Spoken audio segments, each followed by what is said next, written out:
on avait vu ensemble la paracha de Shemot.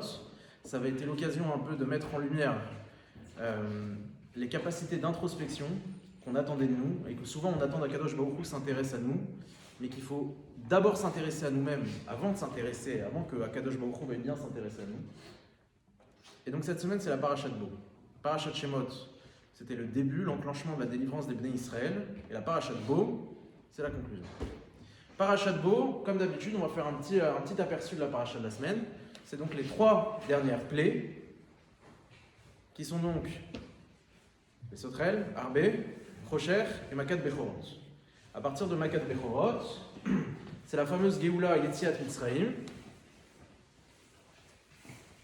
Et donc, allez-y, installez-vous. C'est la fameuse Geoula Yetziat Mitzrayim. Et à partir de là, la semaine prochaine, ou du moins cette semaine, on va faire la paracha de Béchalach, la mort des Égyptiens. Alors, il faut savoir que sur les 3 premières plaies, et d'ailleurs sur l'ensemble des 10 plaies, il y en a une qui se distingue de toutes les autres. Quelle est la plaie sur les 10 qui se distingue de toutes les autres? Alors, Makat Bechorot, mais il faut comprendre pourquoi, qu'est-ce qu'elle a de particulier? Qu'est-ce qu'il y a de particulier dans Makat Bechorot pour qu'elle soit quelque part à part? Vous savez que chaque plaie, on en a 10, elles répondent à un groupe de 3 plaies. D'accord? Les 3 premières plaies, elles sont ensemble, groupe de 3. Les 3 suivantes, elles sont aussi ensemble. Les 3 suivantes aussi, ce qui nous fait 9. Et la dernière, elle est individuelle. Elle a quelque chose de tout particulier. Est-ce que vous savez en essence ce qu'il y avait dans cette plaie qu'on n'a retrouvé dans aucune autre plaie? Quel était le point spécifique de cette Makat, la Makat Bechorot? C'est ça qui a apporté le... Oui, c'est la dernière. D'accord, mais moi ma question c'est la dernière, mais qu'est-ce qu'elle a dans son fonctionnement, dans la réalisation de cette plaie? Qu'est-ce qui fait qu'elle est différente des autres? Il y a un ange qui intervient dedans. Alors justement, c'est exactement le contraire. C'est que Akadosh Baruch Hu, il dit lui-même, Birvodo Varatzmo, c'est moi-même qui vais descendre. C'est moi-même qui vais descendre et qui vais accomplir la plaie.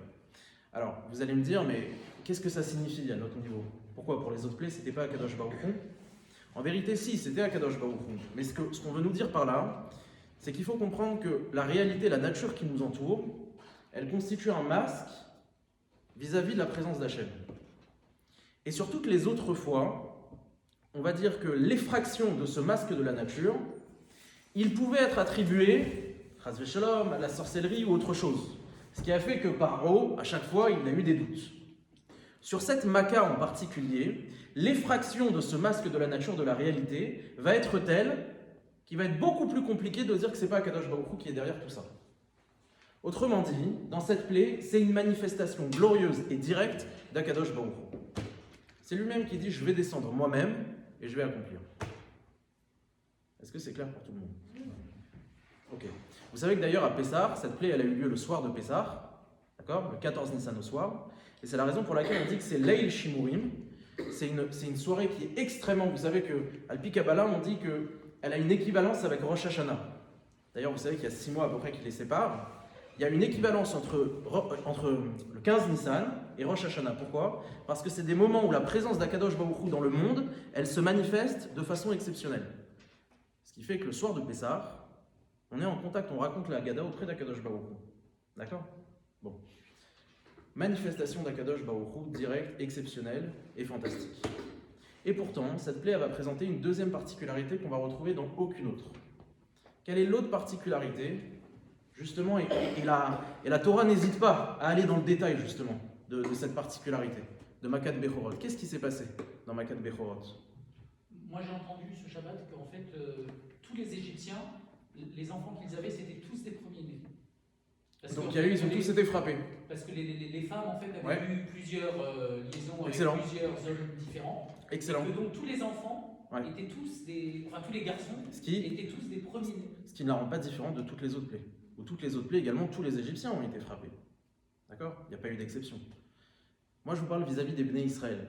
Qu'est-ce qui a eu lieu dans cette plaie vis-à-vis des Bnei Israël, du Klal Israël, de spécifique? C'est la première plaie où on leur demande De se protéger. de se protéger. Dans toutes les autres plaies, les Bnei Israël, ils sont spectateurs. Ils n'ont rien à faire. Ils restent dans leur maison, ils attendent que ça se passe. C'est la première plaie où Akadosh Baruch Hu, il conditionne la survie des Bnei Israël. Autrement dit, il leur dit, les amis, je ne vais pas vous sauver. C'est à vous de prendre en main votre sauvetage. Comment? Vous allez prendre un agneau, partir du 10 Nissan, vous le mettez au pied du lit, et 4 jours plus tard, le 14 Nissan, vous allez l'égorger, vous allez prendre de son sang, vous allez le mettre sur le mashkov, sur les frontons de la porte, et pendant toute la nuit, vous allez manger. Autrement dit, celui qui ne fait pas ce rituel, il risque de mourir. Et d'ailleurs, il y a une vraie question qui se pose.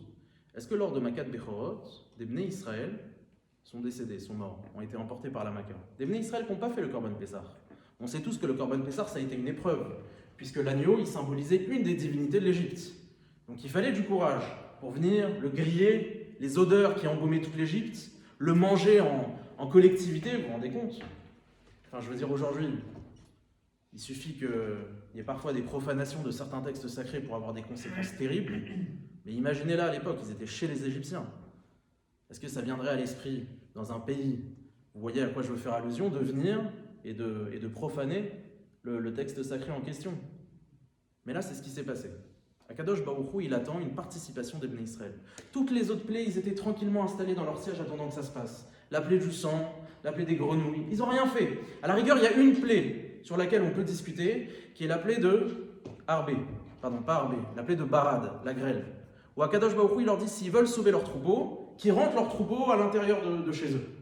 Il conditionne. Mais il n'attend pas des Bnei Israël véritablement quelque chose. Là, autrement dit, si les Bnei Israël n'effectuaient pas le Korban Pessah, ils pouvaient mourir. Encore une fois, Akadosh Baruch Hu, le soir du 14 Nissan, il n'a pas sauvé les Bnei Israël. Il a sauvé tous ceux qui ont fait le Korban Pessah. Ce qui est déjà un premier a priori qu'il va falloir venir expliquer. Qu'il va falloir expliquer d'autant plus que, comme je viens de vous l'expliquer, cette plaie, elle avait pour particularité la manifestation directe d'Hachem. Au moment où Hachem il se manifeste directement, venir compléter cette action par la collaboration des Bnei Israël, ça vient nuancer son action. Je m'explique. Les Bnei Israël, ils arrivent, ils mangent le Korban Pessah. D'un point de vue extérieur, il y aurait tout intérêt à dire que ce n'est pas Akadosh Baruch Hu qui a sauvé les Bnei Israël, c'est le Korban Pessah, c'est l'agneau. L'agneau aurait des pouvoirs particuliers qui auraient fait que cette nuit-là en question, ils aient été sauvés. Ce que je veux dire par là, c'est qu'il aurait été beaucoup plus manifeste vis-à-vis d'Akadosh Baruch Hu de ne rien faire et d'attendre que ça se passe, plutôt que d'attendre des Bnei Israël qui fassent une action. Ça vient quelque part réduire cette manifestation. Là, au moment à la plaie, justement, où Akadosh Baruch Hu doit se manifester de manière grandiose, on demande aux Bnei Israël d'agir.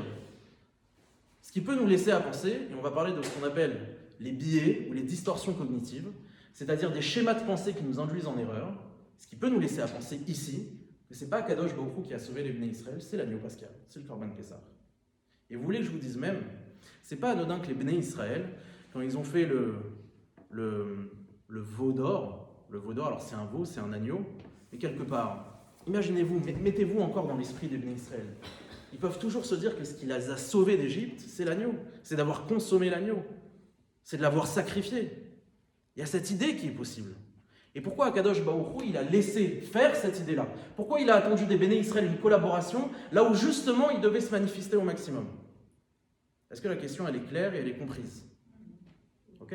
Est-ce qu'il y a des questions sur cette question? Non? Alors cette question, on va la prendre, on la met de côté, c'est la question principale. Et maintenant, on va développer un autre point de la paracha. La paracha de Bo, c'est une paracha qui est fantastique. Et vous savez que les parachiotes qu'on est en train de traverser, qu'on appelle les parachiotes Shovavim, Shemot, Vaïra, Bo, Beshalach, Yitro, Mishpatim, c'est des parachiotes qui sont fantastiques par leur récit. L'esclavage des Hébreux, la libération, les 10 plaies, la traversée de la mer Rouge, Matan Torah, le don de la Torah. C'est magnifique, c'est incroyable. On s'attend à ce que sur une aussi belle paracha, on finisse en apothéose, en beauté. Et bizarrement, le texte, les 2 derniers paragraphes de cette paracha, alors comme d'habitude, par rapport aux questions que je pose, il y a évidemment le grand rabbin Lévin qui n'a pas l'autorisation, ne peut pas répondre parce qu'il connaît déjà les réponses, et mes chers confrères qui sont dans l'assistance, qui eux aussi n'ont pas le droit de réponse parce que sinon c'est biaisé. D'accord? Oui, mais enfin, c'est quand même le rôle du rabbin de nous aider un petit peu. Ouais, aider, mais faut voir. Ce que je veux dire par là, c'est que, est-ce que vous savez par quoi on termine cette paracha extraordinaire? C'est quoi la fin de cette paracha? Par quoi elle termine? Les téphilines. Alors presque. Alors c'est effectivement les téphilines. En fait, c'est 2 paragraphes qui nous parlent de mitzvot, je m'excuse, réverbatives. On est en train de parler de quelque chose d'extraordinaire. On est en train de parler de la Géoula des Bnei Israël. Et à la fin de cette paracha, on vient et on nous dit, tu sais, il y a la mitzvah des téphilines, Tu sais, il y a la mitzvah du rachat du premier-né. Alors je vais vous introduire toutes les mitzvot. Mais il y a ici quelque chose qui se passe. Et d'ailleurs, alors le grand rabbin Levin en a parlé lors de cette dracha. Mais généralement, c'est des paragraphes qu'on ne va pas venir expliquer. Parce qu'ils ne sont pas séduisants. Il n'y a pas matière à dire. Alors qu'est-ce qui se passe dans les deux derniers paragraphes? Encore une fois, le dernier verset, un des derniers versets de la paracha, c'est le suivant. Vahi be'aitzem hayom hazeh. Et ce fut dans l'essence même de ce jour. Oti Hashem et Bnei Israël. Akadosh Baruch Hu a fait sortir les Bnei Israël me'eretz Mitzrayim al tiv'otam, sur leurs armées. Vayidaber Hashem el Moshe lemor kadesh likol bechor. Et on nous rentre une liste de différentes mitzvot. Alors je vous présente ces mitzvot. La première mitzvah, c'est ce qu'on appelle la mitzvah de Gdushat Bechorot. Gdushat Bechorot, Kiddush Bechorot, pardon. Elle consiste en quoi? Elle consiste à consacrer les premiers-nés. D'accord? Et beaucoup y voient un principe d'équivalence. Ce que je veux dire par principe d'équivalence, c'est que de la même façon que Akadosh Baruch Hu a sauvé les premiers-nés hébreux, alors on ne comprend plus rien, hein. Il les a sauvés, le Korban Pessah, alors de la même façon, il faut réserver pour Akadosh Baruch Hu ses premiers-nés. Ce qui est quand même étrange. On a le sentiment qu'Akadosh Baruch Hu, il veut une compensation. Tu donnes à quelqu'un, tu lui donnes sans réserve. Tu n'attends pas qu'en retour de que tu l'aies sauvé, il te consacre ou il t'accorde quelque chose. Kadesh li kol bechor, Peter kol rechem. D'accord? Vous venez Israël, Ba'adam ou Ba'behema. Ba'adam, aussi bien chez les Bnei Israël en tant qu'humains que dans leurs troupeaux. Principe d'équivalence. J'ai sauvé vos aînés, vos premiers-nés, vous me les réservez pour moi. L'idée de les hakdish, c'est l'idée de réserver, une exclusivité. Et à l'origine, je dis bien à l'origine, les Bechorot devaient être complètement consacrés pour Akadosh Baruch Hu. Je vous dis ça parce que c'est pas facile d'être consacré pour Hachem. Il y a une phrase comme ça qui dit que bon, je la dirai pas, mais le fait d'être consacré à Akadosh Baruch Hu, c'est quelque part, c'est un mode de vie où on sacrifie toute sa vie matérielle. On sacrifie. Les Kohanim, ils avaient une vie qui n'était pas facile. Les Kohanim, vous avez une vie qui est extraordinaire, mais qui demande beaucoup de responsabilités. Kadesh likol bechor. Et là, Moshe Rabbeinu, il prend la parole. Écoutez bien ce qui va se passer. Vayomer Moshe el Aram. Et à ce moment-là, une fois que Akadosh Baruch Hu lui dit, tu sais, tu vas dire aux Bnei Israël, les morts, tu vas leur dire Kadesh likol bechor. Que va dire Moshe aux Bnei Israël? On s'attend à ce qu'il leur répète quoi? Qu'est-ce qu'il va leur dire? Hachem dit à Moshe, Kadesh likol bechor, dis aux Bnei Israël de me consacrer leur premier-né. D'accord? Moshe va voir les Bnei Israël et il leur dit quoi? Consacrer vos premiers-nés. Eh bien, pas du tout. C'est pas du tout ce qu'il va dire. Mais effectivement, tu as raison. Il aurait dû dire ça. Zachor et Hayom hazeh. Mitzvah de Srirat Yetziat Mitzrayim. Se souvenir de la sortie d'Égypte. Vous savez que c'est une mitzvah qui a deux aspects. Un aspect annuel et un aspect quotidien. Annuellement, on doit s'en souvenir pendant toute une nuit lors de Pessah. Et quotidiennement, 2 fois par jour, matin et soir. C'est le 3e paragraphe du schéma. D'ailleurs, ça me permet de faire un petit aparté. Vous savez que dans la mitzvah du schéma, en vérité, les deux premiers paragraphes n'ont pas la même teneur que le 3e paragraphe. Souvent, on dit que le schéma, c'est 3 paragraphes, mais pas du tout. Dans les 2 premiers paragraphes, on accomplit la mitzvah du schéma. Dans le 3e paragraphe, c'est pas de la mitzvah du schéma dont il est question, c'est la mitzvah de se souvenir qu'Akadosh Baruch Hu nous a fait sortir d'Égypte. Ani Hashem Elohechem asher hotzeti atrem me'eretz Mitzrayim. Alors vous allez me dire pourquoi on les a mis ensemble. C'est la Gemara dans Brachot, on ne va pas rentrer dans les détails. Mais comprenez que c'est une mitzvah à part entière de se souvenir chaque jour que Dieu nous a fait sortir d'Égypte. Cet Akaratatov extraordinaire. Où est-ce qu'on a un peuple qui, après quoi, la sortie d'Égypte, c'est quoi? C'est 2000 ans, c'est combien d'années? Chaque jour, on doit se souvenir, Béhémet, qu'on est sorti d'Égypte. Qu'on est passé de la condition d'esclave à la condition d'homme libre. Où il y a un peuple comme ça, qui se souvient de la Akaratatov d'Hachem. En tout cas, c'est la première mitzvah que Moshe Rabbeinu leur parle. Zachor et Hayom hazeh. Il leur dit ensuite, Velo yachal chametz, vous n'avez pas le droit de manger de chametz à Pessah. D'accord?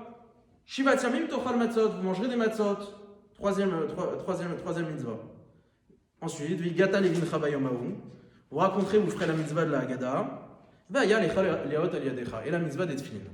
Je répète, Srira yetziat Mitzrayim, pas manger de chametz, achilat matzah, la Haggadah et les tefillin.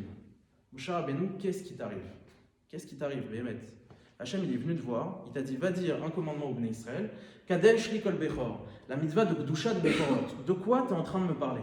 Zachor, mitzvah de Srirat Yetziat Mitzrayim. C'est très beau tout ça, il n'y a pas de problème, c'est des mitzvot. Mais qu'est-ce que tu nous fais? Tu nous fais de la prose, t'interprètes. Qu'est-ce qui se passe?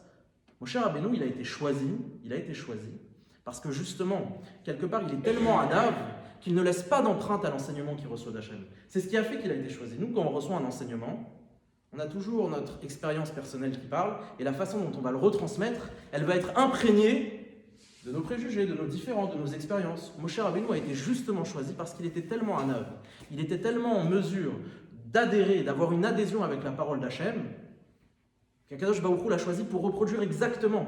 Je vais vous dire une chose, si les Bnei Israël étaient en capacité d'écouter la parole d'Hachem directement, ils l'auraient fait, il n'y aurait pas eu de Moshe Rabbeinu. Moshe Rabbeinu, c'est un outil, c'est un instrument qui permet de connecter les Bnei Israël à Akadosh Baruch Hu. D'accord ? Pourquoi je vous explique tout ça? Parce que le but de Moshe Rabbeinu, c'est de répéter exactement ce que Hachem lui a dit, pas plus ni moins. Et là, un des premiers commandements, Moshe Rabbeinu, il nous fait de la prose, il nous rajoute des mitzvot. Et je vais vous dire une chose, il termine même avec une dernière mitzvah. Cette dernière mitzvah, c'est, je vous la dis comment il faut la dire, Pidyon Haben, pardon, évidemment, Pidyon Haben. La mitzvah de Pidyon Haben, c'est la dernière mitzvah, avec laquelle il termine et il rappelle les tefilin. C'est quoi la mitzvah de Pidyon Haben? Écoutez bien. C'est que lorsqu'on consacre nos premiers-nés, enfin ton premier-né, tu vas le laisser au Beth Amikdash, tu vas plus le voir de ta vie, il va être complètement consacré. Alors on a créé un système, on a une mitzvah qui nous permet de racheter la valeur de ce premier-né pour éviter qu'il finisse au Beth Amikdash. Mais Mechila, qu'est-ce que c'est que cette histoire? Hachem il te dit Kadesh li kol bechor, sanctifie-moi les premiers-nés, et Moshe Rabbeinu m'introduit une mitzvah qui vient quelque part à l'encontre de l'idée de cette mitzvah-là. Hachem me dit de les consacrer, et toi tu me trouves un système qui s'appelle Pidyon Haben. Pidyon Haben c'est gentil, tout le monde est content, on fait la fête, il y a les kohanim qui sont là, ils reçoivent de l'argent. Tout le monde est bien. Mais en vérité, qu'est-ce qu'elle veut dire cette mitzvah? Elle veut dire que j'ai pas envie Chas v'shalom, que j'ai pas envie, mais mon premier-né il va terminer au Beth Amikdash, il va être consacré, alors tu sais quoi, je te donne de l'argent, tu me rends mon premier-né, voilà ce qu'on fait. C'est quand même étrange. Kadesh Likol Bechor, non seulement on a d'autres mitzvot, et en plus on a le sentiment d'avoir une mitzvah qui va à l'encontre de la première. Cette question elle est un peu technique, il y a beaucoup de détails, donc si vous avez des questions par rapport à ça, n'hésitez pas. Est-ce qu'il y en a ou pas? Non? Ok? Bon. S'il n'y a pas de questions, c'est un peu inquiétant. Mais il y a juste une dernière chose aussi, un dernier point sur ce dernier passage, le dernier passage de la Parashat Bo, c'est la mitzvah des tefilin, comme vous l'avez dit. La mitzvah des tefilin. Alors, se souvenir de la sortie d'Égypte, je veux bien que ça ait un lien. La mitzvah de ne pas manger du chametz, d'accord. De manger de la matzah, ok, c'est Pessah. De raconter la Haggadah, évidemment. Mais la mitzvah des tefilin, quel rapport? Quel rapport avec la sortie d'Égypte? Alors vous allez me dire, vous savez que dans les tefilin, c'est quoi les tefilin? C'est un boîtier dans lequel il y a des parchemins. Ça aussi, c'est extraordinaire, cette mitzvah. Le bon Dieu nous demande d'avoir des textes qui soient collés à notre cœur, physiquement, et des textes qui soient collés à notre tête. Alors, qu'est-ce qu'il y a dans ces parchemins? Il y en a 4. D'accord? On s'imagine que les textes qu'on va garder sur notre cœur physiquement et dans nos têtes, c'est peut-être les textes les plus fondamentaux, les plus importants du judaïsme. Si je vous pose la question, c'est quoi pour vous le texte, la phrase la plus importante du judaïsme? Shema Israël, Hashem Elokeinu, Hashem Echad. Et c'est exactement ce texte qui a été choisi. Le premier paragraphe du Shema et le deuxième. Puisqu'il vient affirmer la Emunah, et combien de nos ancêtres y sont morts en récitant le Shema Israël, en sanctifiant le nom d'Hachem, en disant Shema Israël. Donc tout va bien. Que ce texte y soit choisi pour son importance, pour ce qu'il véhicule, il n'y a pas de problème. Mais les deux autres textes qui sont choisis, je vous ai dit qu'il y en avait 4, c'est les 2 paragraphes de notre Sidra, de la Parashat Bo. Mais quel rapport? Pourquoi tu as choisi ces 2 textes? Je vais même vous dire que dans le Midrash, il y a une discussion pour savoir quel est le verset le plus important de la Torah. Alors il y en a qui disent Shema Israël, il y en a qui disent Ve'ahavta lireach kamocha, il y a une discussion. Mais pas une fois on parle de Yetziat Mitzrayim. Donc si l'idée ici, c'est de venir accoler, c'est de venir faire un avec les textes les plus fondamentaux du judaïsme, pourquoi avoir choisi ces 2 paragraphes qui nous parlent de mitzvot, quand bien même elles sont liées à la sortie d'Égypte? Il y a tellement de passages dans la Torah qui sont beaucoup plus époustouflants. Voilà, cette semaine, on va lire quoi? Yashir Moshe, c'est beau la Shira, les Bnei Israël qui traversent la mer Rouge en chantant. Matan Torah, mais le texte de Matan Torah, du don de la Torah. Je sais pas, mais le dernier discours de Moshe Rabbeinu, Ha'azinu Hashamayim Va'adabera. Et pourquoi tu mets ces 2 paragraphes? Quelle est la symbolique ici dans les tefilin? Sur cette dernière partie de la paracha, globalement, j'ai 3 questions. Première question, qu'est-ce qui est arrivé à Moshe Rabbeinu pour nous faire de la prose, alors qu'il a justement été choisi pour répéter exactement ce que Akadosh Baruch Hu devait lui dire? La deuxième question, c'est en plus, le comble de l'histoire, c'est qu'il nous donne une mitzvah Pidyon Haben qui semble aller à l'encontre de la mitzvah d'Hachem. Troisième question, qu'est-ce que les tefilin viennent faire dans tout ça? Ça fait beaucoup de questions, je sais, c'est compliqué, mais maintenant, on va parler de psychiatrie. Alors, pour vous parler de psychiatrie, la semaine dernière, ceux qui n'étaient pas là, il faut comprendre que en psychiatrie, en psychothérapie, psychiatrie, il y a des chapelles, il y a des écoles. La semaine dernière, on a parlé de l'école de la psychanalyse. D'accord, initiée par Freud, et ainsi de suite, développée jusqu'à ce jour. Globalement, pour vulgariser, l'idée de la psychanalyse, c'est d'aller cerner les conflits les plus internes au sein de nous-mêmes pour pouvoir guérir ce qui est externe. D'accord? On a des difficultés dans notre quotidien, dans nos vies, qui apparaissent de manière physique ou autre. Et donc l'idée, c'est d'aller chercher au plus profond. D'accord? Dans notre enfance, dans notre histoire, dans nos expériences, d'aller saisir quels sont les conflits internes qui, quelque part, se matérialisent, se somatisent en symptômes ou en difficultés quotidiennes. Ça, c'est la psychanalyse. Aller de l'intérieur vers l'extérieur. Vous avez une autre chapelle qu'on va appeler les comportementalistes. Ou eux, c'est exactement l'inverse. Eux, ce qui les intéresse, c'est le comportement. D'accord, c'est intéressant, tu fais des rêves, il n'y a pas de souci, tu as des conflits, tu as besoin de parler. Moi, ce qui m'intéresse, c'est comment tu te comportes dans la vie au quotidien. Et c'est sur ces comportements que je vais agir. C'est ce qu'on a appelé les comportementalistes. D'accord? Et ils sont venus quelque part faire un peu la guerre avec les écoles psychanalytiques. Donc d'un côté les psychanalystes, de l'autre les comportementalistes. Et là je vais vous parler d'un homme, un juif évidemment, hein, parce que quand on parle de psychiatrie, on se demande pourquoi il n'y a que des juifs, mais en vérité on le sait très bien. D'ailleurs ça me permet de faire un aparté, il y avait la soirée, hier soir on a fait la soirée concert Torah, on a pu parler de la musique, etc. Et j'ai ramené une idée, et ça il faut en prendre conscience, un texte du Tikkuné Hazohar qui est rapporté par le Nefesh HaChaim, qui explique, je vais vraiment au résultat, au bout de l'idée, qu'en vérité la Neshama n'est rien d'autre que la pensée d'une personne. Notre pensée, c'est notre Neshama. Souvent on entend des discours absolument fabuleux, fantasmagoriques sur les origines, la composition de la Neshama. La Neshama n'est rien d'autre que ce qui produit notre pensée. S'intéresser à la pensée, c'est s'intéresser à la Neshama. Pourquoi je vous dis ça? Parce que c'est peut-être pas anodin. Finalement, ceux qui se sont intéressés à la pensée, ce soient des juifs. Il y a cette espèce d'esprit juif qui veut absolument s'intéresser, en fin de compte, en quoi? Au déterminant de la Neshama, comment ça fonctionne? Qu'est-ce que l'esprit juif il a de si singulier pour se distinguer des autres? Tout ça pour vous dire qu'en psychiatrie, on ne retrouve que des juifs. Bon. En l'occurrence, moi je vais vous parler d'un juif qui s'appelait Aaron. C'était avant ça. Aaron, il est né en 1921. Et il a vécu 100 ans, Baruch Hashem. Il est mort en 2021, récemment. Aaron Beck. J'avais dit qu'on n'avait pas le Aaron Beck fait ses études de médecine à l'université de Yale aux États-Unis. Brillant. Il fait des études de psychiatrie. Et il se spécialise dans la psychanalyse. D'accord? Donc Aaron, il a son petit cabinet, avec son divan, ses patients viennent et il essaie de les guérir.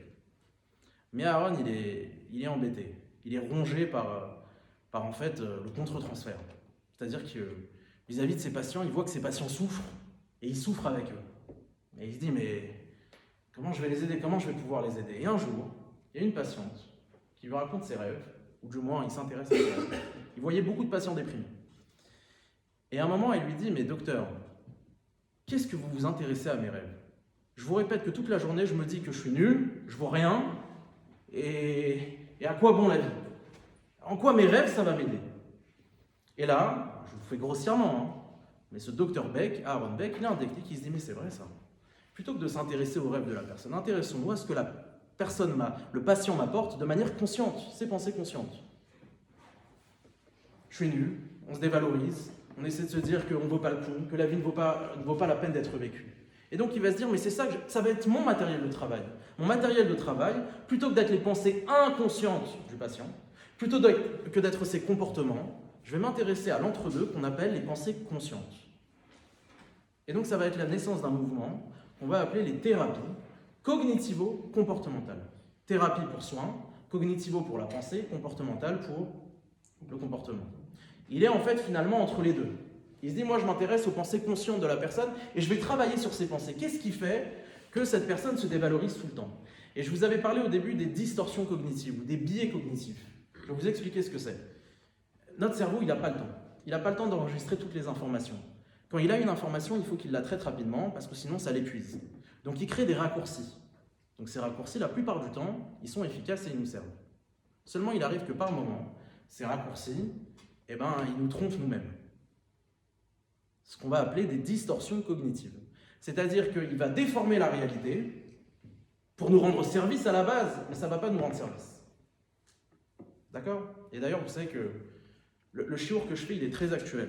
Il est très actuel et vous allez voir que dans notre rapport aux informations, dans notre rapport à comment sont véhiculées les rumeurs, etc., eh bien, les biais cognitifs sont vraiment au centre de cette problématique. Les raccourcis qu'on fait. Et donc, il va se dire, je vais essayer de travailler sur ça. Et il va créer un outil qu'on va appeler...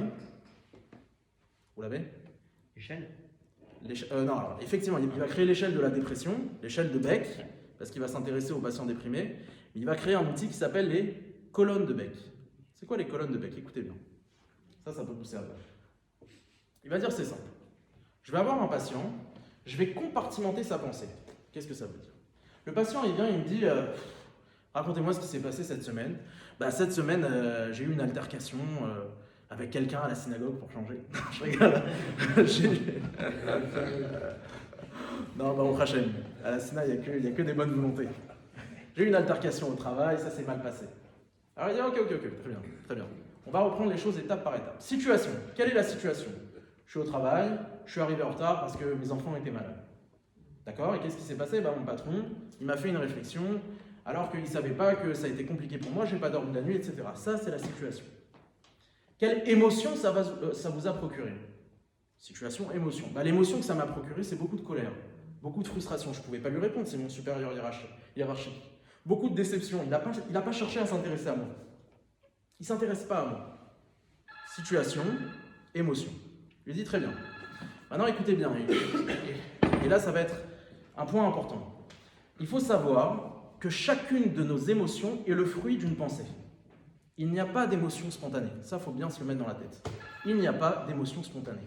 Si vous ressentez une émotion, c'est qu'il y a une pensée qui est responsable de cette même émotion.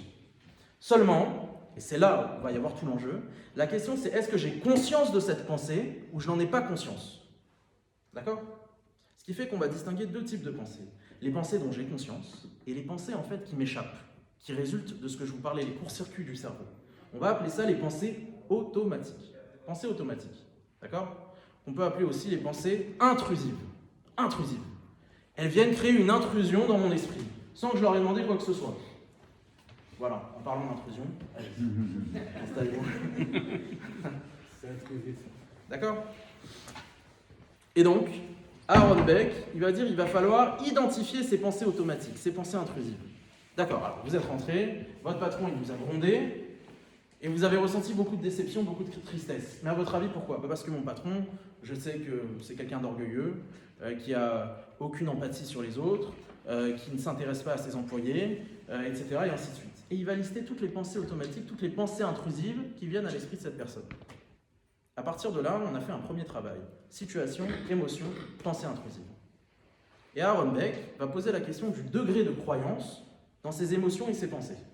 À combien évaluez-vous votre degré de croyance dans le sentiment de déception que vous avez eu? 8 sur 10. À combien évaluez-vous le degré de croyance dans le fait que votre patron, c'est quelqu'un d'orgueilleux qui n'a aucune empathie? 8 sur 10 aussi. Très bien. Et c'est là où on va avoir toute la bascule. Aaron Beck va introduire une notion qui s'appelle la décentration. Qu'est-ce que c'est que la décentration? C'est deux questions toutes simples. Qu'est-ce qu'une autre personne aurait pensé à ma place? Ou bien qu'est-ce que j'aurais pensé à un autre moment de ma vie? Deux questions. Qu'est-ce qu'une autre personne aurait pensé à ma place?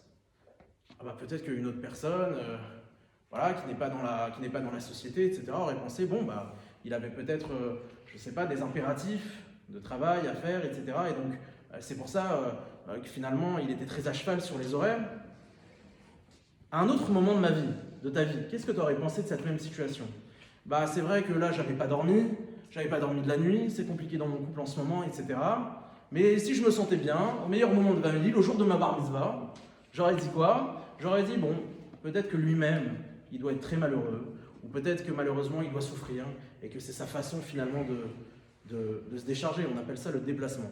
Le déplacement, c'est quand on a une émotion négative qui a été suscitée par quelqu'un, et au lieu de lui renvoyer, on la renvoie sur quelqu'un d'autre. On fait tout ça. On déplace. Il faut éviter d'ailleurs, dans le Shalom Bayit, de préserver Kan Bonim. Il faut éviter de déplacer toutes nos frustrations à la maison. Le déplacement, c'est un mécanisme de protection psychique. D'accord? Le cerveau se protège. Donc il déplace. Ok? Tout ça pour vous dire quoi? Tout ça pour vous dire qu'à partir de là, une fois que ces deux questions sont posées et qui viennent symboliser ce qu'on appelle la décentration, qu'est-ce que j'aurais pensé à une autre période de ma vie où je me sentais mieux? Qu'est-ce qu'une autre personne extérieure à la situation aurait pensé? Aaron Beck va lister ce qu'on appelle les pensées rationnelles. Les pensées rationnelles ou ce qu'on appelle aussi les pensées alternatives. Alors attention, il ne s'agit pas de relativiser. D'accord? C'est un peu des termes, c'est un peu technique, mais je vous fais confiance. Je sais que j'ai un public qui est à la hauteur, donc on s'accroche. Le fait de relativiser, c'est de dire à une personne, écoute, il y a pire dans la vie. Ça, c'est interdit. Ça, c'est interdit. Dans le soin, c'est interdit de dire à une personne, ce que vous traversez, eh ben finalement, c'est pas catastrophique. On ne relativise pas une douleur. Une personne qui ressent une douleur, c'est personnel. C'est en fonction de ce qu'elle a subi, et on ne peut pas se mettre à la place de cette personne. Si pour elle c'est douloureux, qui on est pour juger, de dire ah ben non, ta douleur elle n'est pas forcément douloureuse, il y a pire que toi. On ne relativise pas. Par contre, on décentre. Qu'est-ce que j'aurais pensé à une autre période de ma vie? Et qu'est-ce qu'une autre personne extérieure à la situation aurait pensé? Et à partir de là, on introduit les pensées rationnelles ou les pensées alternatives. Ah bah oui, encore une fois, et c'est ce que je vous ai expliqué, mon patron peut-être que voilà, il avait des impératifs de pression, il est malheureux dans sa vie, c'est une façon de déplacer ses émotions. Une fois qu'il a fait ça, Aaron Beck il dit bah très bien, on va lister ses pensées, et à partir de ces pensées, on va réévaluer vos émotions. Le degré de croyance dont je vous parlais, toujours à 8 sur 10? Ah bah non, c'est vrai que si je prends conscience que peut-être que mon patron il est malheureux, si je prends conscience que peut-être il y a un impératif dans la société, etc., je suis plus à 8 sur 10, je suis plus autant déçu. Allez, 5 sur 10. Et le degré de croyance dans vos pensées automatiques. Oui, c'est vrai que mes pensées automatiques où je pensais que mon patron c'est un arrogant qui n'a aucune empathie, là aussi ça va être différent. Super. En réfléchissant, en essayant de s'intéresser un peu aux mécanismes de distorsion cognitive, et à partir de la décentration, en essayant de les nuancer, on a permis un ressenti de la situation qui était différent. Je vais vous donner un exemple très précis d'une histoire qui s'est passée au cours d'une conférence d'un Rav qui s'appelait le Rav Silver. Le Rav Silver, bon, il a fait une conférence autour de la Shoah, c'était les 80 ans, il n'y a pas longtemps. Et au terme de cette conférence, il y a une des personnes du public qui l'a en fait abordé devant tout le monde et qui lui a dit votre religion, moi j'en veux pas, et de toute façon elle est horrible. Il l'a pris à partie devant tout le monde. Il dit bah racontez-moi pourquoi vous dites ça. Moi-même j'étais dans les camps. Et j'ai assisté à une scène qui m'a refroidi pour toute ma vie. On vous écoute, puisque vous avez pris la parole. Il y avait eu un juif qui avait été capable de se procurer un sidour. D'accord? Dans les camps, être capable de se procurer quoi que ce soit, c'était du domaine du miracle. Et il avait un sidour. Il dit d'accord, et alors? Eh bien, tout le monde est venu lui demander. Tout le monde est venu lui demander le sidour pour pouvoir prier. Et des juifs, il y avait des juifs qui croyaient jusqu'au bout. Il dit d'accord, et alors? Eh bien, ce juif qui était détenteur du sidour, il acceptait de le prêter uniquement si on lui donnait la moitié de la ration de pain quotidienne qu'il recevait. Autrement dit, il ne donnait pas son sidour si on ne lui échangeait pas contre une ration quotidienne de pain, la moitié d'une ration quotidienne. Moi, une religion qui monnaie la émouna, la croyance en Dieu, pour moi, c'est abject. Et j'ai décidé de ne plus croire en ça. La démonstration était faite, le Rav Silver était KO, il n'y a plus rien à dire. Situation, émotion, pensée automatique. Ah, les religieux, les juifs, ils sont vraiment sans cœur, hein? Décentration. Que lui dit le Rav? Il dit, vous voyez un juif qui monnayait son livre de prière. Moi, vous savez ce que je vois? Alors, il lui dit, comme le Rav Silver, il lui dit quoi? Il lui dit, et alors, qu'est-ce qui s'est passé? Il lui dit, bah, effectivement, les juifs, ils venaient et ils lui échangeaient. Et ils lui donnaient leur ration de pain. Il lui dit, bah, moi, c'est ça que je vois. Je vois des juifs qui sont capables, qui sont prêts à sacrifier leur moitié de ration de pain juste pour prier dans un sidour. C'est ça que je vois. Qu'est-ce qu'il a fait le Rav Silver? Il a décentré. Il a dit, d'accord, une autre personne, qu'est-ce qu'elle aurait pensé à ma place? Plutôt que de voir le juif qui, effectivement, pour X ou Y raison, fait cet acte-là. Moi, je vois des juifs qui sont prêts à moins manger. C'était piquoir nefesh, quoi. Je veux dire, tu mangeais moins de pain, tu avais moins de chances de survivre. Juste pour prier dans un sidour. C'est ça que je vois. C'est ça que je vois. C'est un exemple concret de décentration. Mais ça, ce n'est possible que si, en fin de compte, on compartimente, on segmente la pensée. Ce que je veux dire par là, c'est que nous, qu'est-ce qui nous arrive? Nous, on a une émotion, on ne réfléchit pas. Les pensées, elles arrivent, qu'est-ce qu'on va se poser la question? Vous savez que la semaine dernière, on parlait de la psychanalyse, et on a parlé de l'importance, en fait, de se poser les questions de ce qu'on a ressenti, de se poser les questions de qu'est-ce qui s'est passé dans la journée, qu'est-ce que ça m'a procuré, de s'arrêter juste 5 minutes pour se dire comment je me suis comporté. Et cette semaine, on va un peu plus loin. Qu'est-ce que je fais de ce matériel de pensée? Qu'est-ce que je fais de ces réactions-là? On a un outil. Compartimenter, désarticuler la pensée. La désarticuler. La désamorcer en fait. Essayer d'identifier chaque étape. Ce que fait Aaron Beck, ce que fait le docteur Beck. Situation, émotion, pensée intrusive, décentration, pensée alternative. Et on compartimente. La pensée, elle va tellement vite qu'on n'arrive pas à en saisir les différents enchaînements. Mais c'est justement ce qu'on propose. Et je vais aller un peu plus loin dans ce que je vous dis. Vous savez qu'une des façons de parler de l'intelligence, de la pensée, de la sagesse, un des noms qu'on donne, c'est la chorma. Et justement, les maîtres du Zohar expliquent que le mot chorma, c'est la composition de deux autres mots qui sont... Ah non, alors chorma, ça s'écrit het, kaf, même he. En fait, c'est l'association de deux mots qui sont koar, ma. Koar qui est la force, ma, quoi? Le quoi, c'est quoi? Le quoi, c'est la définition, c'est la compartimentation. Autrement dit, la véritable sagesse, la véritable intelligence, c'est le koarma, savoir identifier, savoir compartimenter, savoir être capable de désamorcer, d'accord? D'identifier. C'est ça qu'on nous invite lorsqu'on parle de sagesse. C'est de prendre un peu de recul et se dire, ouh là là, c'est quoi ce méli-mélo d'émotions, ce méli-mélo de pensée? Je fais un pas en arrière et je compartimente. J'essaie d'identifier, d'individualiser chaque pensée, de comprendre quels sont les mécanismes. C'est ce que fait Aaron Beck. Et ce que les maîtres du Zohar nous disaient bien avant. Koachma, c'est la chorma. C'est clair pour tout le monde? À partir de là, on va pouvoir avoir des éléments de réponse sur nos questions. On est à combien là? Parfait. La question que je vous ai posée, c'était sur la fin de la paracha. Kadosh Baruch Hu, qu'est-ce qu'il dit? Il dit Kadesh Likol Bechor. Et qu'est-ce que fait Moshe? Il décompose. Moshe dit, moi je ne vais pas leur dire Kadesh Likol Bechor, je vais leur dire Zachor, je vais leur dire tu mangeras du chametz, et tu mangeras de la matzah du chametz, les tefillin, et peut-être Peter Kolrech. C'est quoi son problème à Moshe? C'est quoi son problème? Pourquoi il fait ça? Pourquoi il a besoin de compartimenter? Pourquoi il a besoin de segmenter? Vous savez quelle est la crainte de Moshe Rabbeinu?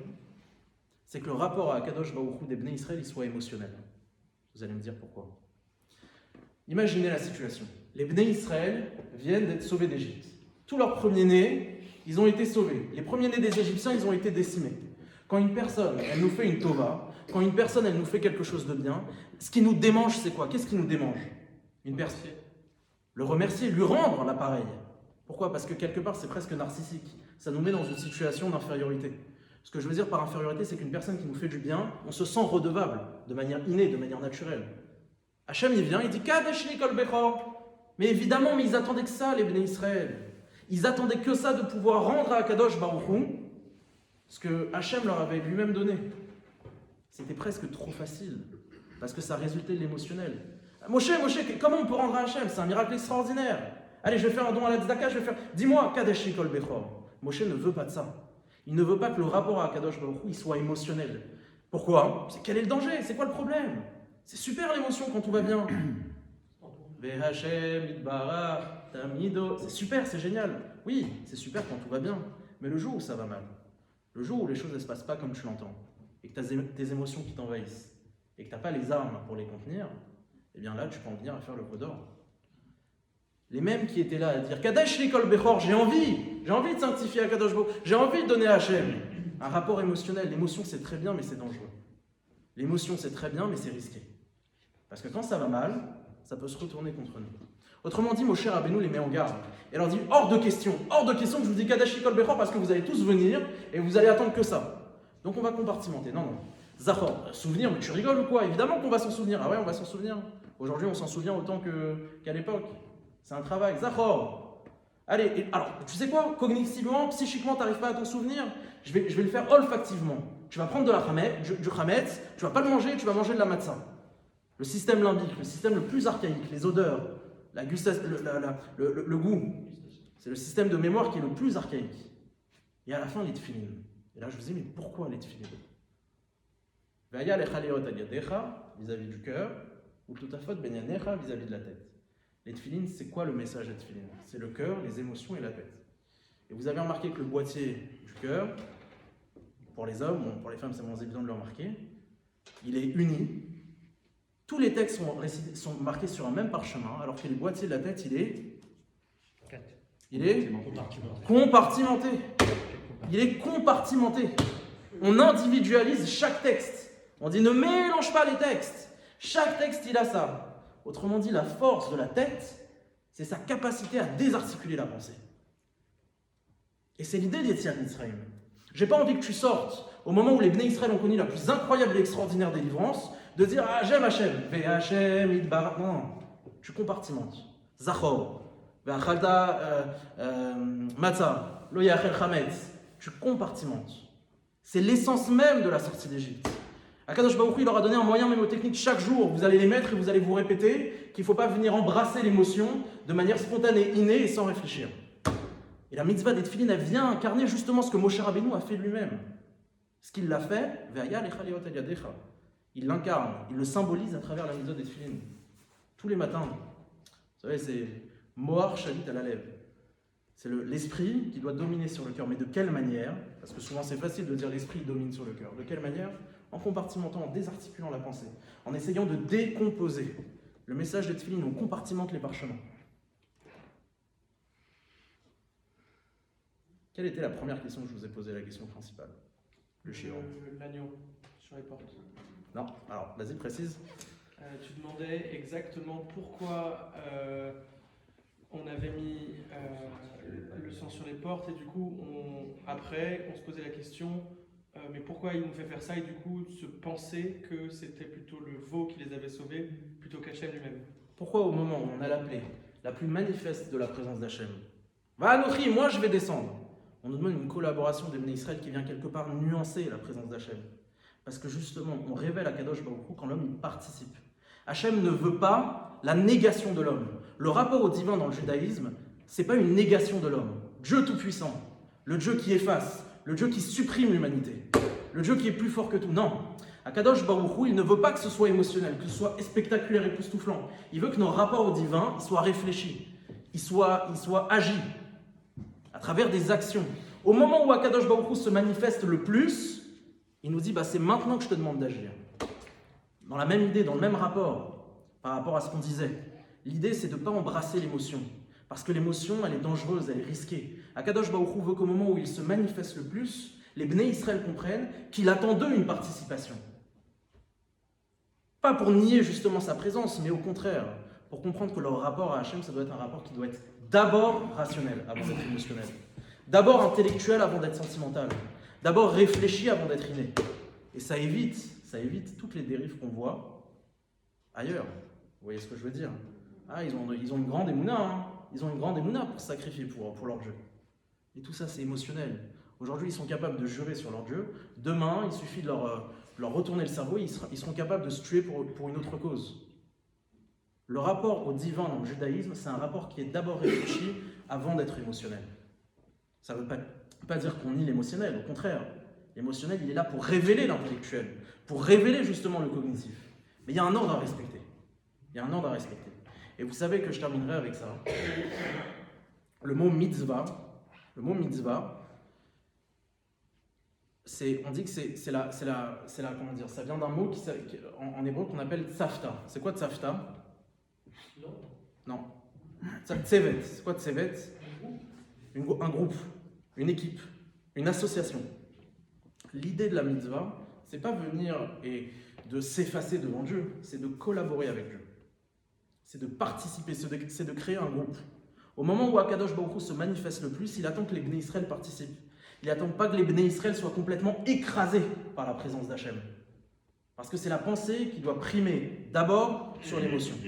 Et vous savez, alors je vais vous donner quelque chose d'un peu technique. Vous savez que dans les gématriotes, etc., il y a ce qu'on appelle le système Adbash. Qu'est-ce que ça veut dire Adbash? Adbash, ça veut dire qu'on fait correspondre la première lettre de l'alphabet avec la dernière lettre de l'alphabet. Aleph et Tab, At. La deuxième lettre de l'alphabet, le Bet, avec l'avant-dernière lettre. Le Bet avec le Shin. At, Bash. Mitzvah, Mem, Tzadeh, Vav, He. Si vous prenez le système Adbash, le Mem devient un Yud, le Tzadeh devient un He. Yud, Ke, Vav, Ke. Le nom d'Akadosh Baruch Hu. C'est-à-dire qu'on révèle le plus Akadosh Baruch Hu lorsqu'on s'investit, pas dans la négation d'Akadosh Baruch Hu. Be'ezrat Hashem, qu'on puisse mériter de comprendre que notre rapport à Akadosh Baruch Hu, il doit d'abord être réfléchi avant d'être spontané, d'abord être intellectuel avant d'être sentimental. Et que, à travers le sentimental, on peut tout de même révéler notre rapport à Hashem. Yarou enenu bismach libenu, baragala, bizman kariv, vimru. Amen. Chazak